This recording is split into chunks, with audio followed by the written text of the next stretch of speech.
Alright, welcome anime viewers. Today I'm here together with Switches for the One Piece.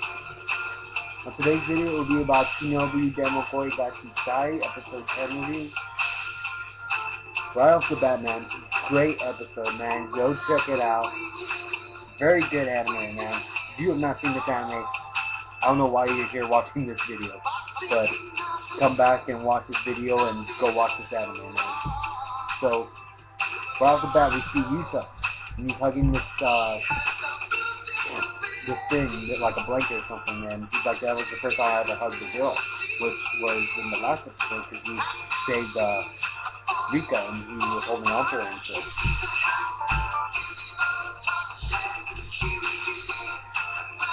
And he's like, I could feel a slight heat beyond the soft sensation and shit.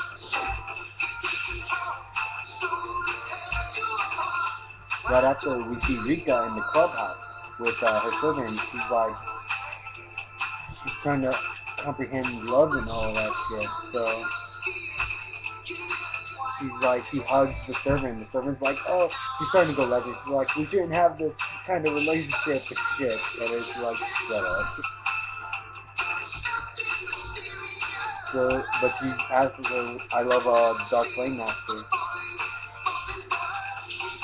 She's like, it's okay. With your wicked eye powers, you should be able to, you'll be able to say so that they will part in no time.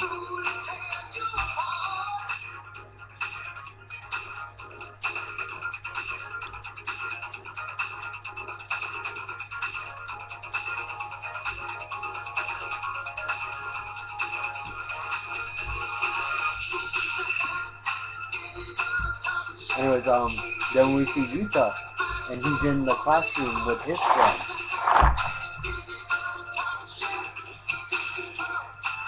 And the friend's giving him advice, like, because Yuta's like, I'm in love with her and shit, you know? And, he's just like, there's, you don't have to have a reason to fall in love and shit like that. So he's just like, they're giving him advice and shit. And then he does this stupid shit. Where, cause they're sitting down next to each other, and he decides to put his head on his shoulder, so he's like, this, and Yuta just gets up, and he does a combo. You've seen this in many video games, he does a combo. He's like, pa pa pa! It's so awesome. If you've seen this episode, you know what I'm talking about. He did a combo. Pa pa pa! It's so funny. He smacked him right into the fucking wall, too. I'm surprised. And he just, like, got up like it was nothing.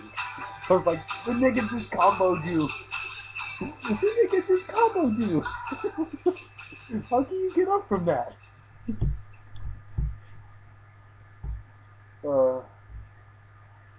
He's like, you're lucky because Rikka can easily make the top 4 of the cutie poll. And he's like, with a girl like that, you'll be doing it in no time. And he starts imagining it. And this is just funny because she's like, she says, Yuta, I regret, in his imagination, she's there and she's like, Yuta, I regret to say that I have no prior experience regarding bodily interaction. And Yuta, his reaction in his head was regrettably neither do I. And you just see him banging the guy on the floor, and it is just ridiculous. And then he just pretty much goes off, and he's like, he goes to the clubhouse to ask the girl he likes out as well. So he asks her out, and she says yes. So poor Summer's there, and she kind of spoils the moment and all of it, how she usually does, because she is. And we also see the servant there. Apparently, she's upset, and apparently the reason for that is because Yuta came in telling Rikka that they have something important to talk about. So they left.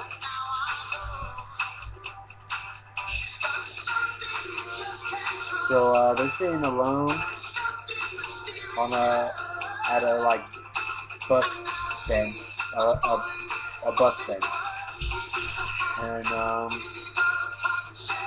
she puts his gun to her eye, and he's just like, what's that? And she's like, my favorite game thing, it grants wishes and shit like that.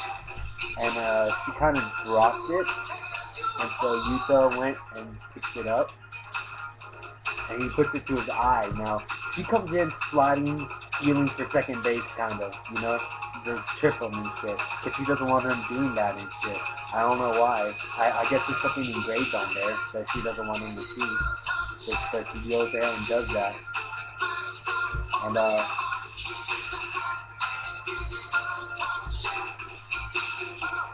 she falls, and they're both like,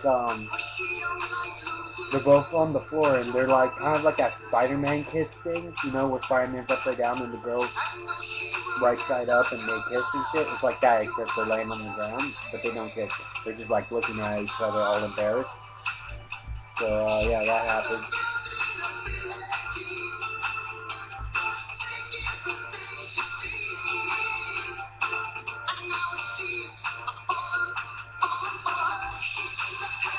And, suddenly they go to, they're walking across this bridge by a river ditch thing, and the umbrella gets blown off by the wind, and it almost fell into the river, but luckily it didn't.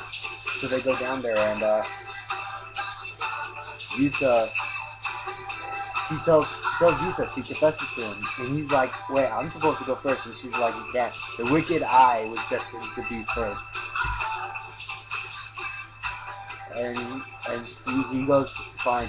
He says, I practiced this for a long time, so I'm gonna say it anyways. And he decides to do his little 8th grader syndrome thing.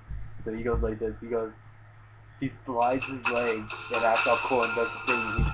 He goes like this, like he's trying to pull a hollow mask out. He goes, thou who art surrounded by the dark flame, I, the Dark Flame Master, beseech thee to forge a lover.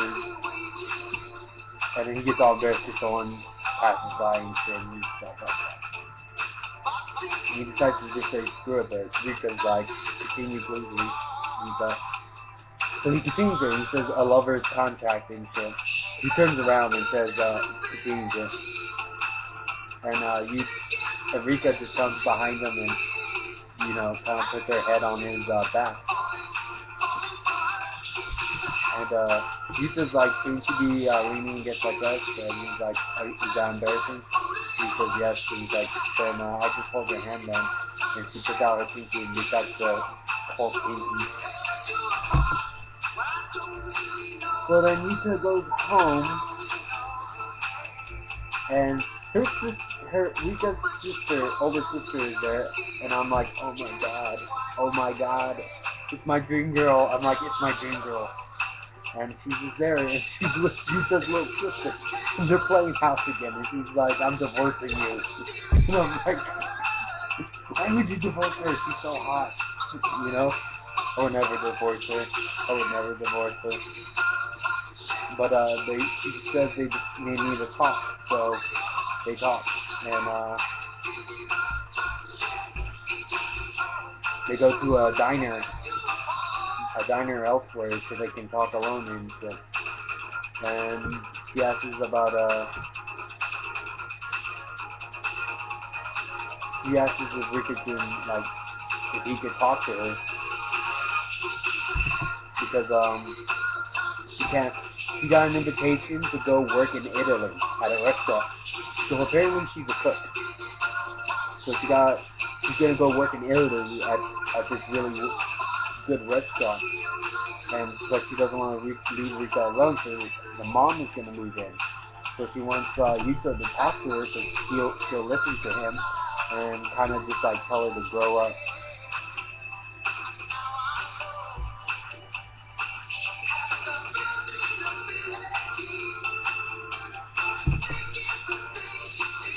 And what he replies back is that she's grown up enough. I think that iPad is armor by which she protects herself.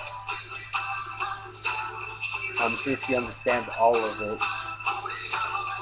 but she can't deal with the gloom in any other way. With her father's death and all of that happened. Acting like that is the only way the only way she can protect and she cuts him off like, protect what? And he's like, I don't know. And he's like, but I'd say she still wants to hold on to it. If she listens to you or your mother and swallows the bitter pill, it would be all over. And the sister's just like, and Yuta's like, she doesn't want that. And the sister's like, what's wrong with it being over?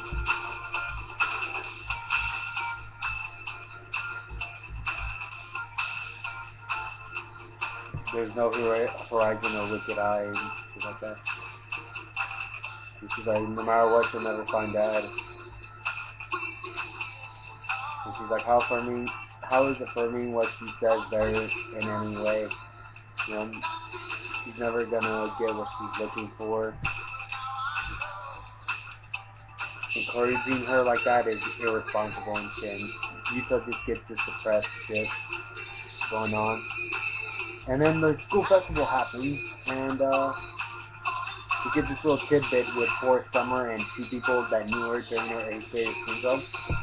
And they had 8th grade syndrome, so they're all teasing each other about that shit.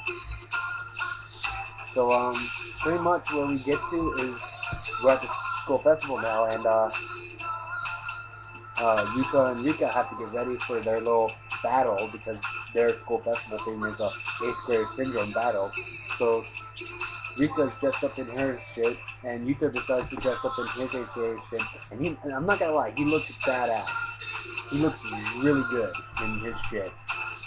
Rikka's kind of alright, looks alright in her shit, but Yuka, man, damn. I know it was 8th grade syndrome, but damn, man, it was like, damn, man, you look fly, shit, damn, man. It was like, for 8th grade syndrome, man, you had style, you had something like that. It's like, you didn't just dress in black, you had your thing, man, he had his thing. And I was like, damn, man, look at that shit, you look fucking perfect shit, man. And so, he still has this depressed look, and he decides to stay at the tree. So Forest Summer and that chick and Rikka come by, and Yuka just keeps thinking of what the sister says, and he decides that, yeah, you know what, she has to face reality, So he just gets up, and he's like, pretty much tells her something, but we don't get to see it because he fast forward to nighttime. And their school festival, their thing that they were supposed to do is already over. Apparently, Rikka and him didn't do it. So Forest Summer and Rikka's servant went ahead and fought each other. So they did it. Because, and Yuka's at the gate, just sitting there all, like, sad and shit. And we get this flashback. And we just see him saying something like he's angry or something, and Rikka's just like going no and shit like that, and he's just like, because the mother came by and gave Rikka the lunchbox, asking him to give it to Rikka, and he's just like, the lunchbox is full, and he's like, it was stuffed with reality, And he just walks off, and Forest Summer just says he did the right thing. Later, right then, we also see Rikka on top of the stage, and she starts singing, and it's a pretty good song. And apparently the older sister's right there. So, and she says that the dad used to like this song and shit, and that's pretty much the end. Yep, that was pretty much the end of this, so we have to stay tuned next week on Wednesday for the next Chuunibyou episode 11 review, so stay tuned for that. Anyways, that's pretty much it. So, for my viewers, please like, comment down below, and subscribe if you like my videos. I'll leave an annotation up here of the opening to the anime. And I'll also leave the URL in the description below to the anime episode, so you can go check that out yourself. I'm pretty much done, so yeah, I'm Jason Gendo with Sister for the One Piece, and I'm out.